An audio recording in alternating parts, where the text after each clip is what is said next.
Hello and welcome to episode number 95 of the 40 Athletes Podcast. But before we get there, make sure you check out our YouTube link that has a description and a link to our 5-day course on how to teach kids how to build courage. It's in the description below. Click on it, sign up for that 5-day free course to build your kids' courage today. Now, let's begin. Well, Jimmy, today on the show, we have Coach Colton from Lamar University. And Coach Colton was an interesting guy. His name is Colton Bryant, and he's the assistant women's soccer coach at Lamar University, and he was a former head coach at Columbia State Community College, where he built a program from scratch. So you and I know, Jimmy, building a program from scratch takes a lot of effort, a lot of work. But as we talk about today, building the right culture.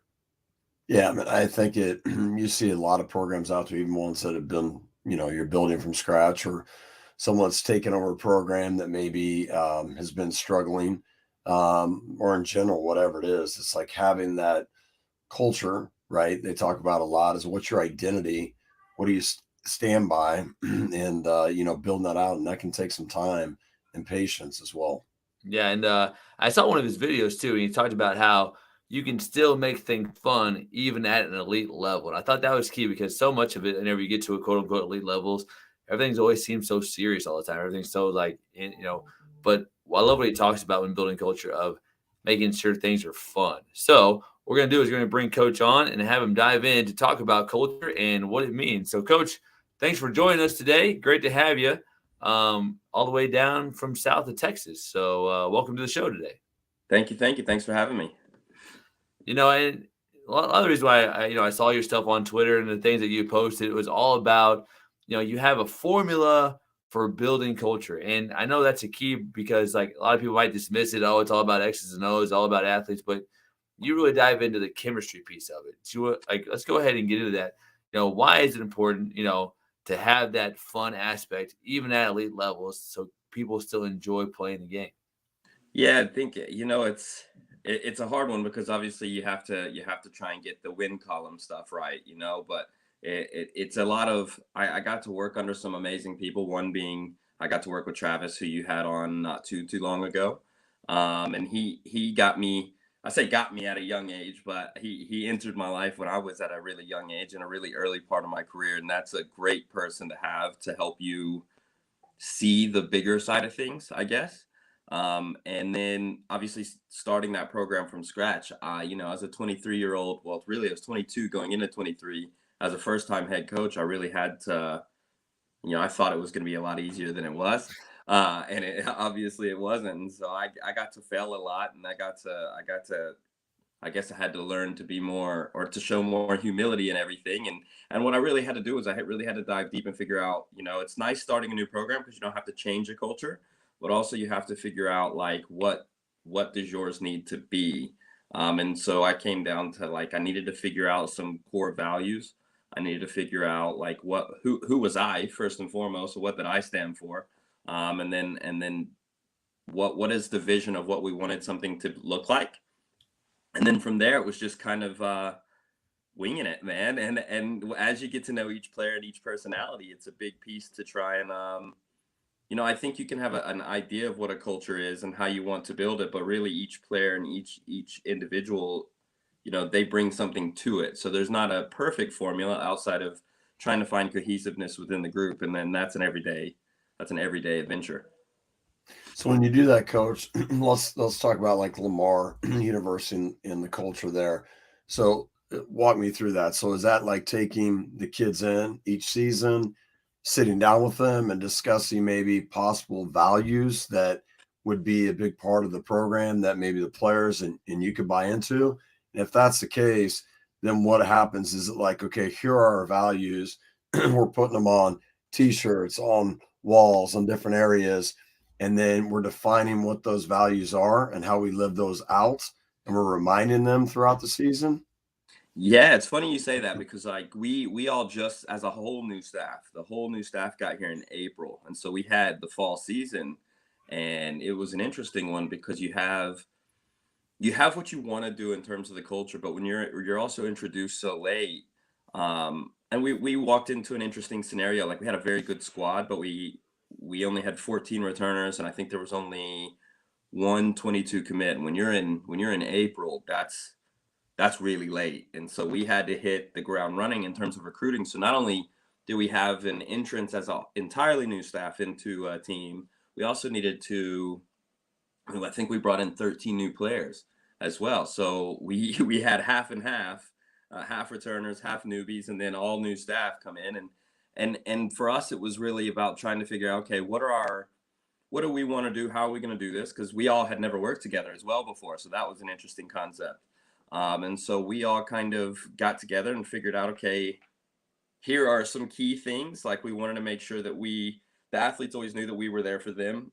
It was also important for us that we didn't want to be compared to the old staff, but we also didn't want to bring the old staff into too much. So if the players said things that they liked or didn't like, specifically the things they didn't like, we didn't want them to name names on who specifically did things, because that's not important to us. What was important to us was trying to make sure we didn't rattle cages, but we also tried to navigate through, what is a competitive season. And that was interesting. Let's just say that we had a great season. We ended up going 15-2-2. We lost at nationals to LSU, which was a very close game. But getting into what you were kind of asking is, during these spring meetings, we had some things that we put up with this year that we wouldn't do again. And so what we had some spring meetings, and we've really established, like, hey, the spring is going to look a lot different. We're going to be a lot more adamant on the standards piece. We had some meetings within the team this year to try and get them to set their own standards. And that didn't quite, they weren't as persistent in it as we would have liked. And so we've come up with our non-negotiables in this off season. And then when we get there, the very start of spring, it's going to be like a whole new thing. Like, we're setting things from scratch. We've told a lot of the girls that things are going to be very, very different. I hope you're prepared for that. And that doesn't necessarily mean that we're going to be way more strict. It does mean that we're going to be a lot more intentional, and we're going to be a lot more focused on, hey, this is where we are. And if you're not willing to be a part of this, then that's fine. We're not going to force anything upon you, but we're going to have to move in our direction as well. So somebody else, like, they're wondering, what are Lamar's core values? What are the core values of Lamar's women's soccer program? So it's funny you say that. Like, at this very moment, like we're actually having another meeting. I want to say it's today. It is at 3:00 today, and so basically in our last staff meeting, we've tried to ask each other, okay, what are our non-negotiables going to be? And these weren't ones that we were answering at the time. That's actually later today. What are we going to establish as our core non-negotiables? And then what are we going to bring forward as, like what you were saying, stuff we're looking at to really put on the t-shirts and all that stuff. And I know a big thing for me has always been trust, loyalty, and respect. And I think that if you can do those three things, then what you can eventually do, those three things are like the first layer for me. And then the next layer is trying to build empathy, because I think that everybody has to understand that everyone goes through something different in life. And if they're not at X level in training, and they should be, if they're not at their very high level, the question is, we have to try and understand them better as to why. And if we know them as people, we may know they're going through some things. And then what I think happens is, once you have that understanding of trust, loyalty, respect, and you understand that being empathetic is extremely important, I think that the ultimate goal then is to find power within vulnerability. And I think that a really, really, really big thing is, when people feel vulnerable, they reach a different emotional state. And what I think is an amazing thing is, if you have 30 people around you that you can open up to and lean on, then I think that's extremely powerful. And so I think our core values, whatever they end up being, they need to ultimately reach the idea of having power within vulnerability, because I think there's limitless power in that, and I think there's a lot of trust in that. Coach, you hit on empathy. I think a lot of times coaches, or people in general, they confuse empathy with sympathy. Meaning, like, I'm not here to feel sorry for you. I'm not here to, like, wallow in like anything that you're going through. But I acknowledge that maybe there are some tough times you're going through. However, how do we work through those to become better at the other times? Is that kind of what you mean more by empathy, as opposed to sympathy? It's like, hey, you know what? Feel sorry, sorry you're going through that kind of stuff, that things that's typically like confused with empathy. So can you Yes. guys dive in that a little bit more about what you really mean about like what empathy truly is? Yeah, so I think it's interesting you say that as well because there's always a misconception with I know you're always going to hear coaches talk about two buzzwords. It's culture and family, right? And what really annoys me with those words is like I think that a lot of people mean that they want to have a great culture and build a family, but I think that like for me the way I define maybe a positive culture is being able to have difficult conversations and bridges not be burnt. So there's empathy, which is understanding things, and what I think you're getting at is um, the biggest piece is you have to be able to show them understanding, but also be able to be real with them without them feeling.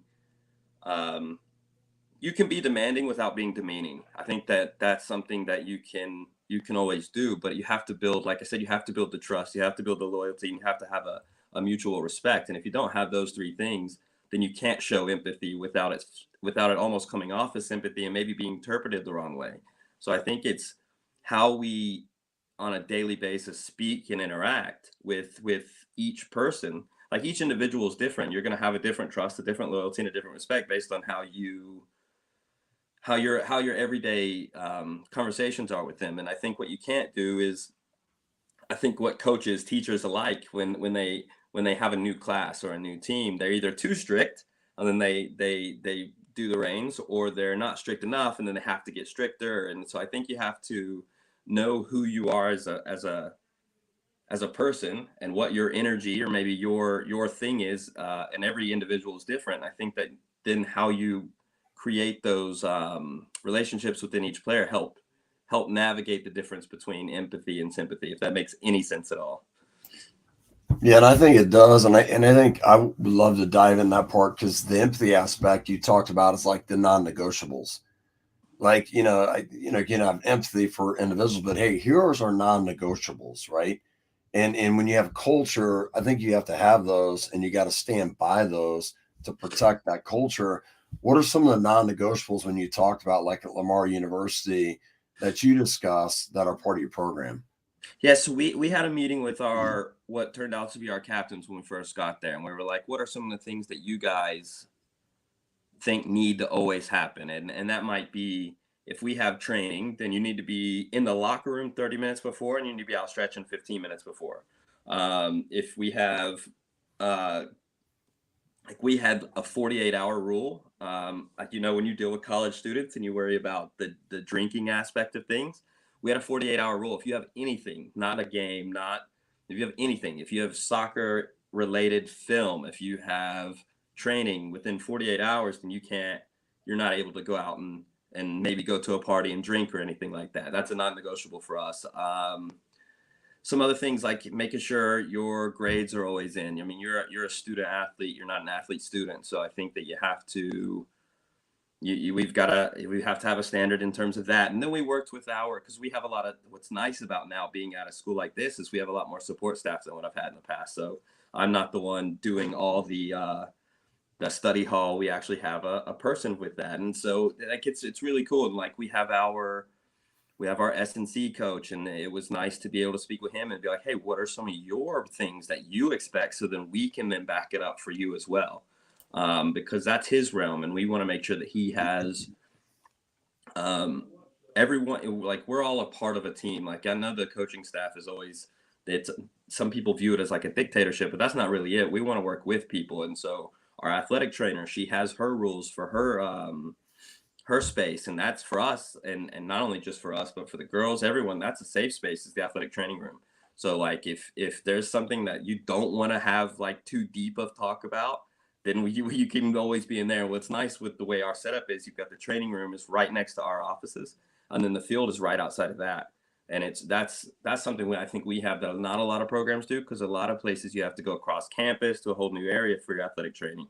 Ours is like our locker room and our office are literally across the hallway, and right next to that is the massive athletic training room, and then right outside the door is the field. So our non-negotiables really were running this year. That's kind of what I was hitting on at the very start. We had a lot of things that we didn't want to rattle the cage, so we weren't trying to change everything at the wheel per se, but we were trying to figure out, okay, this is where we draw the line. And we had a lot of girls that were returners that battled us on some things, and what was important for us was not to go on the whole, oh, we're the coaches, you're going to do what we say. We wanted to really figure out what was the why behind why they were battling us on it. What is there something that really mattered to them, or is there, they feel like most times when they battle you, it's because they don't feel like you're giving them the voice that they want. So we had to kind of learn that. And so our non-negotiables at the start will now be, I think, much different come spring. And we're finalizing those. Like I said, we're finalizing those actually today. So that's what's exciting. Entering a whole new program like the way we did with the whole new staff as well has been extremely interesting, and it's been a fun navigation all year. So it sounds like you said, it's great to understand where the kids are coming from, what their needs are. But once you establish your values, you have your non-negotiables, there has to be accountability at times, because student athletes, kids in general, they're going to not maybe, they're going to mess up at times, right?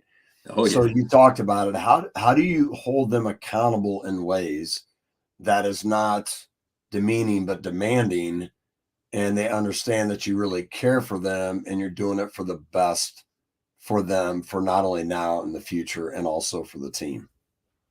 Yeah, so we started, like, that's a very good question, and I think that's not a one size fits all answer. It's sort of each staff is going to be in an individual or in a unique situation, should I say.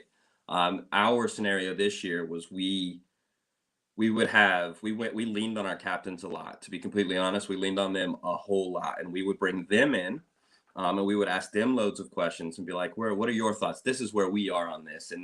And it started with it's an amazing thing. Like, we had a player that we understood we could get a lot out of in terms of like their performance. There's no doubt about the talent, but we needed to get the buy-in from some players have more voices than others. And in terms of, I don't say more voice, but when they speak, people listen, right? And so we needed to figure out who those were. And then as we kind of got them on board, well, I say on board, it wasn't necessarily always a straight line, man. Like, we had some conversations with players. We did individual stuff as much as we could. And then we would bring it to the team. And honestly, we reached a point in the year where we could see, this was a very difficult thing for us, but we could see that we had an unreal season. At one stage, we were doing well more than we should have. I think we were like 10-0 or something like that. And what I didn't want to do was, I'm a big culture person, and like my big three, or my big two, is culture and recruiting, and then I love doing like a lot of stuff in the training aspect. But we weren't as focused on the culture stuff as I would have liked. And then at one of our staff meetings, I'll never forget this year, I was like, hey man, like, or I said, hey guys, because obviously there's three of us, and I was like, I don't want us to start working on culture when we get punched in the face. And I was like, so I don't want a loss or an outcome of a game to be the reason why we start to really focus on that. And so the holding accountable piece, a lot of it was us holding ourselves accountable to a lot of things. And especially when, when things are said, like I remember one halftime talk, a lot of the team and myself stood by Nathan whenever Nathan decided to make an apology for something he said at halftime this year. And I thought it was a good thing on his side to show the vulnerable piece from him. But I also think that nothing he said was wrong, and that the girls needed to hear it at the time. But a lot of the team did too. But I think what the girls really felt was that he was holding himself accountable to the things we talk about, and we do that as a staff. We're very big on that, and we try and show the girls that we're as strict on ourselves as we would always be on you guys. So how we interact with people, there's a way to be demanding without being demeaning. There's ways to be constructive without being destructive. How we can speak to people really, really matters. And I've always said that, like, the biggest thing about culture and the accountability piece is how we fight those battles on a daily basis. And I think that everyone's relationship is almost like a bank account, but it's an emotional bank account. And if you're always giving in positivity to people, then you're able to take out the problem that players have, and that coaches and players have, is sometimes they take out and they forget to keep putting in. And then when you reach that negative, it's almost like that's when a real piece of accountability comes in, because now you have to really focus on what you did that created this rift, if that makes any sense. Well, it goes back to a lot of his consistency, right? You talked about building trust with players, a lot of it. And so, as a coach, the best thing you can do is be constantly consistent with them, whether it's, building them positively. Can you talk about like how trust is a day-to-day thing, not just an every once in a while thing, especially from coach to player? Like, and then like really getting to know your players. And sometimes by getting to know them, it's sharing some of your own struggles, sharing some of your own failures to make them feel like, hey, yeah, I wasn't very far along in a similar spot as you were. Kind of gives you that like human connection, right? Or that relatability piece. Like, and why is that so important? Yeah, so the coach athlete relationship and the intertwining relationships in between that, that could be coach trainer, that could be coach strength and conditioning coach. Every relationship matters, right? And being personable is huge. Like for me, I like to I always think that I'm extremely blessed in that sense because I don't know how to be anything other than myself. Whether that's the stupid things I do, the things that make me weird, the things that make me me. I think that's very easy for me to do. And so, in terms of building relationship with players, I think it's just being upfront from day one, and and every relationship matter. Like I've always said, like if you can't lie. And the hardest part, I would say, when it comes to like when I was at Columbia State, there's a big difference between being a head coach and an assistant coach, because at least as a head coach, the decisions you make, you live and die by your sword. As an assistant coach, the athletes may bring you something, and you're always going to be one with your staff. You have to. I mean, that's how things work. You stand as one, and if you don't, that can be a bit of an issue. And so it's being able to give the athletes the truth without necessarily, like, you're never trying to throw your boss under the bus for making a specific decision as well. And I think that girls really relate to that. And I always say to them, if it's something that is my personal opinion, I'm like, hey, by the way, this is coming at me. So if you're going to have a meeting with us all in the office, make sure you hold me accountable for what I say. But what I'm saying in this moment in our one-on-one conversation doesn't necessarily mean this is Nathan or Kurt's opinion as well. I think you should always have, like, if there's something that I feel like I'm walking on a line, I always say I think you should also have this conversation with Nathan or Kurt, because what we have is an open door policy, and I know that every coach always maybe says that to their players, or maybe they don't. I'm not entirely sure, but I know we do, and we actually want you to bring us your issues, or if you have a problem with us or anything we've done, we want you to bring that to us, because we can't read your mind. And that we all know that when we try and be accommodating, almost as players can be accommodating, coaches can be accommodating, and what happens is you bottle these emotions up until until the day that it's a blow up. And so I think that there are scenarios that will occur that you use those scenarios as, hey, we could have never gotten to this point if we spoke about it here. Are you okay if we because once you work a relationship out, there's usually more respect for one another there. And then what you can do is, what we tried to do in some scenarios, depending on the player, was we would hold a team meeting, because players talk, right? Everyone talks. And everyone knew that maybe if there was a problem with us and player A, then everyone's kind of off to the side trying to look and be like, all right, when are they going to have this sorted? So once we had it sorted, and us and player A had a very cohesive understanding, we brought it to the team. We're like, hey, this is where we think we messed up. This is where we as a staff think we could have been better. And then we let player A speak on, this is where they think they could have been better. And how we can all stop from an occurrence like this happening is, by if we as a staff approach it better here, and if we as players approach it better here, then we never reach this other point. Now, obviously, this isn't always consistent, and we couldn't do that every time.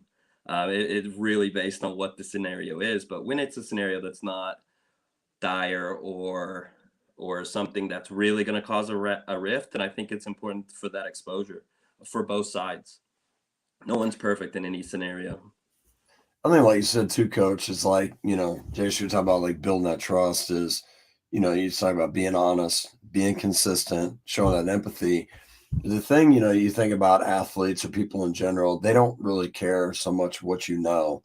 It's how you make them feel, right? Yes. So Like as you mentioned before, it's like that tank. Like I feel like as coach, sometimes we're always more demanding and maybe sometimes negative, right? And we're constantly being that, and we don't give that positivity to fuel the tank. And sometimes we treat them as more of human doers and human beings. Is there something like within your culture that you, as a coaching staff, talk about building the relationships, things off the soccer field to do as well, that they know that we truly care about them more than just athletes? Yeah, so there's lots of ways to go about that. Well, and I think we felt that's something we fell short on as a staff with this specific program this year.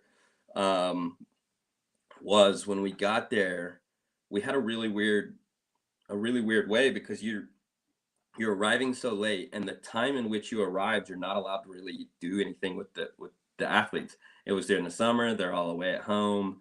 The only thing we could try and do was reach out to them via text and maybe try and get them on a phone call and say hello. But like that was tough. But I would say, yeah, it was just an interesting year on how to deal with everything within the group. I don't know. I don't really know. I think the way we have to go about everything is entirely different with the squads. And yeah, I don't really know how to answer that aside. We just kind of, like, for me, building the relationships off the field was during the year when I noticed a player had a great game and maybe they haven't had great games. I would not only tell them in person, but I would follow it up maybe that night with just a text message to them, just saying, my thoughts on them and how much I appreciate them. And to the flip side of that, once you've had a good relationship with a player and you've sort of built that, then you can speak to them in person and say, hey, we could have done this better. And then I'm an overthinker. I always think that over communicating is better than under communicating. And I always try to, send them a text and I'll be like, hey, so I know I said this to you and I want to clarify this is why.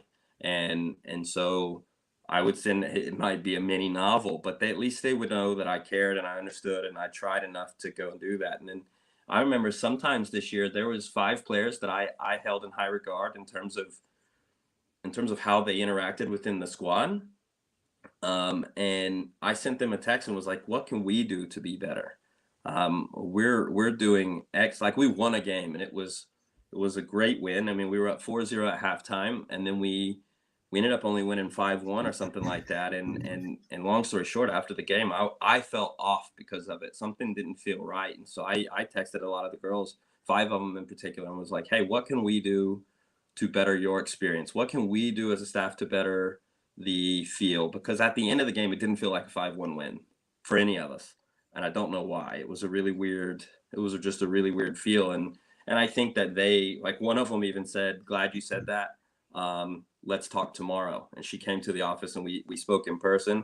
Others gave me a few texts that gave me a bit of ideas as to, I was asking for myself personally, and I was also asking for the staff. And so they would give me things they thought, hey, then maybe if you approach this way, and maybe if you could speak to the staff about how you guys approach X, Y, and Z this way, then that would help. And so I think that it was a running challenge this year in terms of that. But in the end, I think we got it right. I think we have to show that we're not perfect. And I think that that's where we coaches sometimes fall short, is we make a decision and then we can't maybe justify it the way we think, or we can't also make a decision and understand that we could have made a wrong decision. And it's okay to show that you make mistakes too. I think that that's all players need a lot of time, is that you expect so much of them. Why can't they expect it of you? Yeah. And kind of going in your own experience as a coach, you talk about how never like stick your nose up at certain opportunities and why every opportunity has a potential to springboard you to the next one. How can you, let's say you're a coach or let's say you're a player, maybe you're not where you want to be at, right? What can you do to take advantage of those opportunities that you have in front of you to help you maybe use that as a stepping stone to get where you want to get to? Because you had some, taking over as a new coach, whenever your first head coaching program, you're the first one ever to do that. And you could have maybe been an assistant somewhere else. You could have maybe stepped stone another way, but you decided to take on that challenge. What would your advice to be for other people that maybe, again, aren't where they want to be, but can use that spot to get where they want to go? Yeah, so I think Sherry Cole said it a while back, and it was in I saw it in a video, I want to say by What Drives Winning. I could be wrong, but I think it was by them. And it was, in order to evolve, you have to be the best at the level you're at. And I really like that. I think that, I've always said this from a professional standpoint is, if we don't treat every job like it's our dream job, then we don't actually deserve to have our dream job. And you only get your dream job, and you only put in what you believe you would put in at your dream job, if you're consistent in putting in that type of effort all the time. And so for me specifically, when I was at Columbia, like that was the best thing that ever could have happened to me, because I learned way more than I thought I ever could have. I learned more about the profession than I thought I would. And at a JUCO, not only are you trying to bring players in, but you're also trying to get them out. And so I studied so many other conferences, divisions, teams, way specific coaches run their teams and the way their systems are, because credibility is really important. And when you're trying to send someone a player, you wanted to be able to not only tell them, hey, I think this player would be good for you, but I could also tell them this is why. And so I learned that in the recruiting world, that it's like a steakhouse. So there's so many different types of steak, and there's also different ways to cook every steak. And so while a coach maybe have liked player A, and they were in a really good team, I would have been trying to send a player to also another school, and they wouldn't be interested. And as a coach, I was like, how is this school over here, who's this good, that is in this conference and this division, how are they interested, but this one's not? And so then I would have to look into, well, this player maybe wouldn't be so effective for them because they wouldn't be able to use her. Versus this school can utilize their talents. And so to your question, it is trying to really understand, okay, you are at a specific level. Like I use Travis a lot because I love the guy. And I go to him literally all the time with questions, and this can go back to his live yes and, like, yes, this is my scenario. And this is now what I'm going to do about it.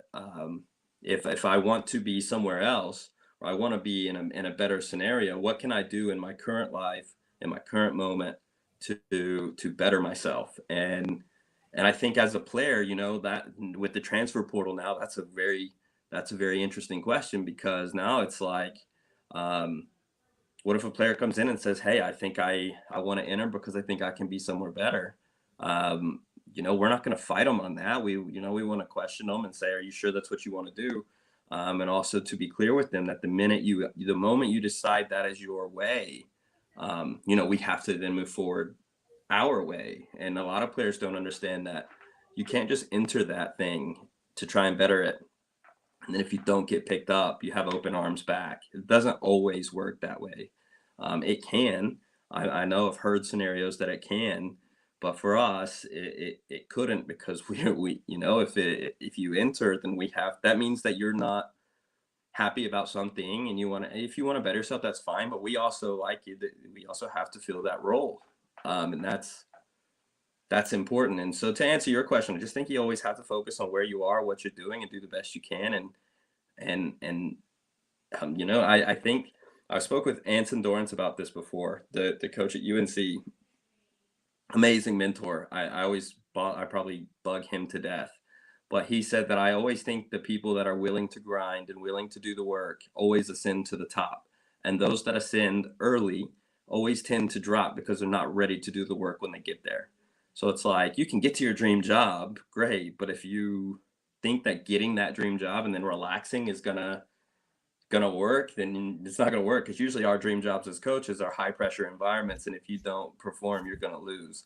It's the same to an athlete. You may think you want to be at Florida, LSU, whatever the school may be, but you get there, you've got other athletes that want to be there too, and if you don't outwork them, then you're not going to succeed. So the question is do you really want it? And if you do, great, go for it. And I'm all for that. Today's society, you mentioned the transfer portal, and you mentioned, kids now and parents a lot is instant gratification, right? They want it now. And when it's not happening the way they want it, right, they want to go somewhere else. It's like the grass is greener on the other side, but they don't understand that grass has to be mowed too, right? And not everyone likes to mow that grass. So the question I have for you is how do you get parents to buy into, hey, here's our culture, here's what we stand by, Here's what we're going to demand of your child to do. And it's a process. You hear about the process, but a lot of them don't want to focus on the process. They want what's best for the kids right now. How do you get them on board as well? Yeah, it starts in the recruiting process in general. You have to be open and honest and authentic. And I think that's something that we do a very good job of. I know I'm biased. I'm probably supposed to say that, but I think we do an extremely good job of that. When it comes down to the player, even on calls, some parents don't like it, but I cannot stand when parents speak for the player the whole time. I cannot stand it. I'm very accommodating to a point, but at one point last year, I'll never forget this. A dad just kept talking and kept talking and I kept asking the player something, and I got to where I wasn't necessarily trying to interrupt. I'd be like, yeah, but what are her thoughts on this? And at one stage, I finally had to go, hey man, like I don't want this to come off the wrong way. I know it's going to, so I'm sorry ahead of time. But I'm recruiting her, not you, and I need to know that these are her answers, not yours. And I need to know that, like, for me, what's really important is how everyone shows who they are. Like, I hate when recruits, you can tell when you're on the phone with them and they're just speaking like that cookie cutter answer. And I love personality. I want to see your personality. I want to players that when they say, oh my goodness, I'm nervous, I think that's a great thing. I think it's good to show who you are and what you're feeling in that moment rather than trying to hide it. And I think that goes for parents too.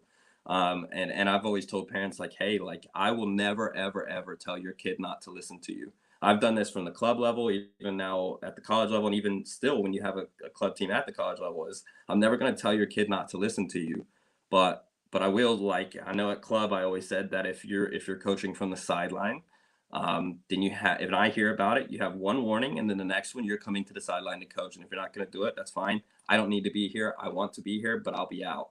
At the college level, it's a lot different. It's we tell them there will not be any speaking from the sideline. We expect X, Y, and Z. From a parent perspective, if you have an issue with how we're treating your kid, please come to us directly. But if it comes to you have an issue with the playing time towards your kid, we would expect you to speak to your kid first. And if we don't handle that scenario well, feel free to come speak to us about it. But where we want to speak with your player and your kid, and we're not going to lie to them. But a lot of times what people like is they like to hear, they say, we want the truth. We want the truth. And when you tell them the truth, they don't really like that. And then they're upset with you. And it's like, well, we coaches are always going to lose because you can win every game of the season, but there's always going to be someone on the team that didn't play enough. There's always going to be someone on the team that wasn't happy. And there's always going to be the problem that parents tend to have is not how they speak to us, but how they compare their kid with someone else. And then in a way, they almost turn their kid against their teammate. And then that's kind of what I think actually turns the focus to the, grass is greener on the other side scenario. Is I almost think parents drive that more than the players do. And I think that has a lot to do with their youth environments where they're required to play X amount now at showcases. Like, there's some leagues that they require them. And I've actually literally seen a coach on a sideline with a stopwatch, knowing that he put a player in and he had to have her in for X amount of time. That blew my mind. And so because in these leagues and showcases are now doing that, I think that then the expectation is that in college, and that's not ever going to work. I think, like you said, the coach too, being like you said at a club and being at college, I think it's coaches being very upfront and communicating with parents, because I feel like sometimes that doesn't take place, and sometimes the parents have maybe expectations that aren't being met, or they're going about a certain way they think this should be done. But it's like, no, this is like you said. Here's when you can come and talk to me. Here's what you can talk to me about. These things, don't come and talk to me about these things, right? And if it does, then maybe your child's not a part of the program, whatever it might be. So is that also, as coaches, making sure we're educating parents, communicating them up front so they really understand? Oh yeah. I think that's a massive piece. And like, a big thing for me is, like, if you don't trust us and you don't trust decisions we're making, don't send your kid to us. Because if you're going to always question us on everything, then you didn't have pure trust. And I completely understand that, especially if you're working with a kid that is from international. I mean, don't send your daughter across the world if you don't have full comfort and trust in where you're sending her to. And from the college perspective, I think it's a lot easier than club or basketball, AAU, stuff like that. I think it's a lot easier because we have that where we're now dealing with adults. We're not really even dealing with a kid anymore. Most of the time they're 18 years old and beyond. And so you're dealing with an adult. And I think that at least from our experience, I think that the recruiting process is so important. And it's so, for me, it's really personable.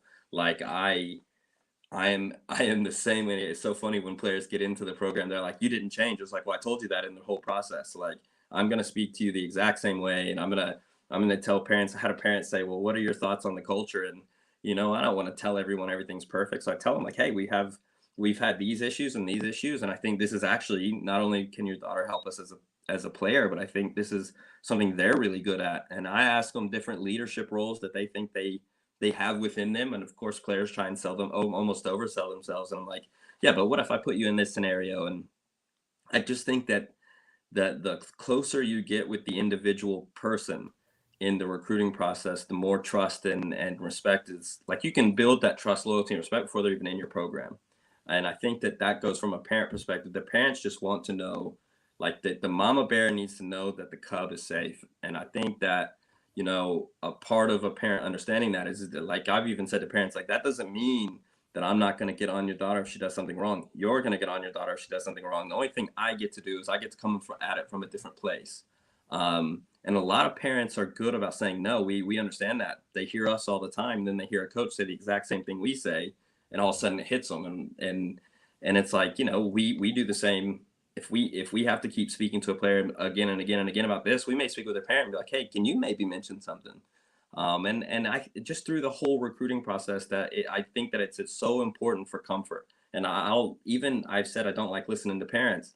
At the end of a call, if I know the parents are also on the call and they were listening, I'll be like, hey, mom or dad, do you have any questions? Or do we need to set up another call where it's you guys specifically asking things? Because when you're going to send your daughter to someone, it's very important that you're comfortable with it. Otherwise, the minute your daughter calls and everyone has moments of upsetness, right? And this is why the power of that vulnerability piece is so important, because if the only people they think they can lean on is their parents, well, then their parents are always only getting called when their kid is having a problem.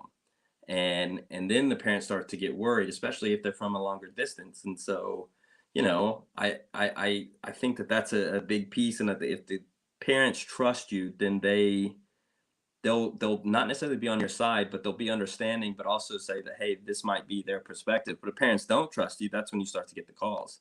So, yeah. And I always tell our players as well, is like, make sure you call your mom and dad to say hello as well, not just to be upset with us. And they always laugh when I say that, but I'm like, no, but I'm being serious. Like, they care about you. They love you. I've worked with a mental performance coach before, where she talked about have you ever heard the pack your parachute story with the famous pilot that basically, I don't know, he got some award for something, and this guy came up and was like, hi, I'm so-and-so. And he's like, why are you speaking to me? He goes, I just want to let you know I'm the one that packed your parachute. And it's like, wow, you were alive because of him. And so, I always tell the girls, like, before games, if you can, call someone that packed your parachute, let them know that you appreciate them for what they did. This way, that the parents aren't always only getting negative calls. That's part of the issue, is the players only call their parents when they're upset and when they need something, rather than to tell them how much they love them and appreciate them. That's all great points there, Coach. And, as we wrap up today, we always finish, though. We have 4 questions with 40 athletes. It's a lightning round, last bit of insight for our guests. And the first one is this. In your opinion, what does it mean to win in the game of life? Yeah, I think it just means being happy and feeling content and rich in where you are. I think that winning in the game of life doesn't mean you're rich in terms of money. It means that you're rich in terms of where you are in your happiness. And I've had some players from difficult places that helped teach me that, man. And like, we had a player last year from Ghana that we had Under Armour was late in getting stuff in, and our team was getting kind of upset with us. And she goes, Coach, can I speak at the very start? And I was like, yeah. She goes, where I came from, I didn't know where to get water. So girls, we know that the boots and stuff are coming in. We know we have gear. We can go train in clothes right now. And she's like, so, I think that we need to keep that in perspective. And so that the whole locker room was crying after that, and the meeting ended. I mean, it was as simple as her saying that, and the girls were like, okay, Under Armour will get us our stuff. So I think it's just important to be thankful and happy in what we have, because we don't realize how rich we are every day that we go to bed with shelter. We know where to get water, and I think that's huge. Yeah, what a great story on a shift to perspective immediately based on like, oh, you know what, our gear's just a little bit late. Where your teammate like didn't know where to find water. Like that's kind of Yeah, helps that's you huge. realize that you know what, maybe we should be a little more thankful for the things that are happening. So, um, second one is if you could spend time with anyone you admire in sports, alive, passed away, fictional, non-fictional, who would you pick and why would you choose them? I couldn't choose one. I couldn't. I would have to do Pep Guardiola and Jurgen Klopp. They're the two best current coaches in the world, and they go about things entirely different, but they're also so similar. And I would just love to be a fly on the wall when they're speaking to their teams, both when they're getting into their teams, how they do that because they're very strict, but also how they build it so that they can speak the way they speak. Oh, he's muted. Well, since you spoke about two coaches there, next question is what's the best advice you received from a coach that you've played for or worked for? Man, there's so many. But I would say that probably the best advice I was ever given was be yourself and do the best you could do. And also, I had a coach once also say to me, and it stuck to me, was he said the worst advice he was ever given was to be realistic. And I love that. When he said that, that grabbed me by whole, and I was like, you know what? I've been told to be realistic so much, and then proved those people wrong. I think that was probably one of the coolest things that was ever said, because he's the only coach ever in history to win. He won won 2 national titles with the women at a school, and then he turned, and I'll never forget it, when he was recruiting me as well. He said, whether you come or not, in year 2 we're winning the national title. And so I ended up there, and in year 2 we won the national title. And he came over and he was like, I told you. He's the only ever coach to do it within the same school. Won it with the women, then took over the men and won it with the men, and we all within the same school. Well, you think when you started the program from scratch, you almost have to have that mentality of not being realistic, right? Especially going to 100%. something like that and not listening to what other people telling you.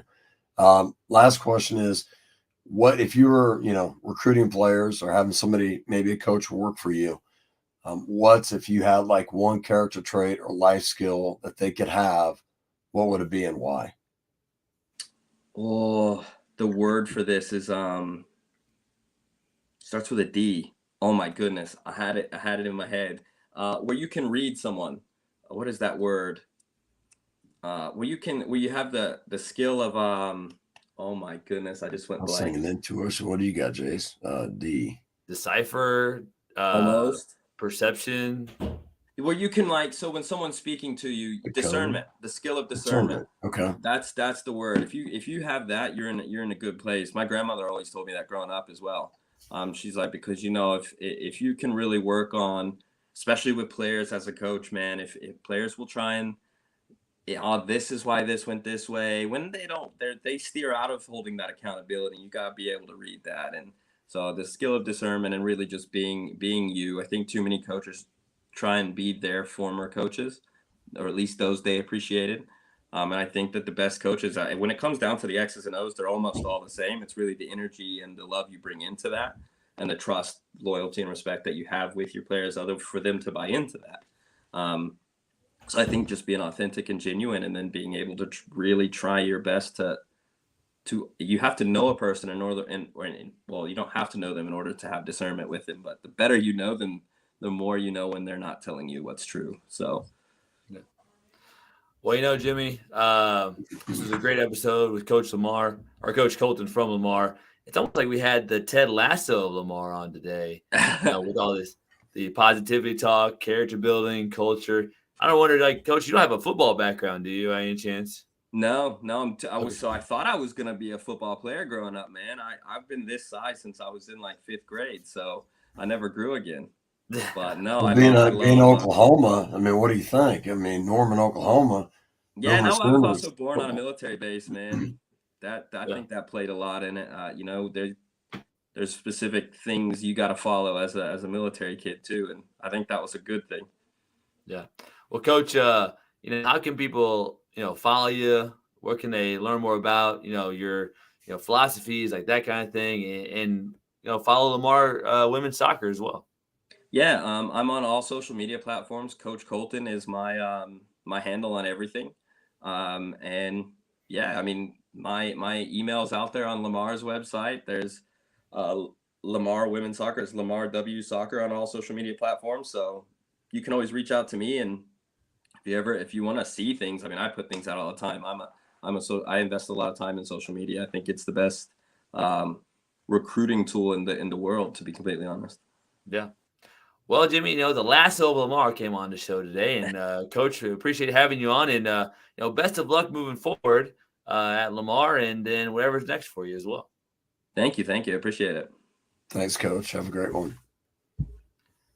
Well, Jimmy, again, for all our listeners out there, reminder that the link for that that course on courage is in the YouTube description. So make sure you click on that, sign up for that, and see how much your kids' courage grows just by going through those 3 short lessons that we put on there. Jimmy, again, it was another great. It's always fun, having coaches from different sports. You and I primarily focus on basketball, but just hearing how the consistency on some of the culture aspect things really goes across the board from sport to sport. Yeah, I mean, I think what you talked about is like whether you're building something from scratch or whether you're taking over for somebody or whatever it is, and way to get the buy-in, get them focused on doing the things that need to be done to have that consistent success. And like you talked about, it's also building those relationships, those trust with your athletes. And I think it's so important too. It's like, like even communicating with parents is like, parents, a lot of times they can love you in certain times of a year or a season because their kids are doing well. And the next season, maybe it's a little different. Their playing time's not as good and they don't love you as much. But the thing is, like, tell parents is really focus on what I'm doing for your child, develop them through the sport, who they're becoming. Because what they're becoming through the sport to be able to set up for them success in life, let's focus on those things. So yeah, a lot of insights, a lot of things that coach can take from it, even parents as well, to help navigate their children through sports. Yeah, well, Jimmy, first of all, I want to wish you and your family a very Merry Christmas, Happy Holidays, and make sure you bundle up, man. It's going to get cold here next couple of days. So it is. We're not in Lamar, Texas, so we're not down south. So yeah, that's right. Yeah. Well, have a good Tuesday, Jimmy. You as well, Jason. Take care, bud.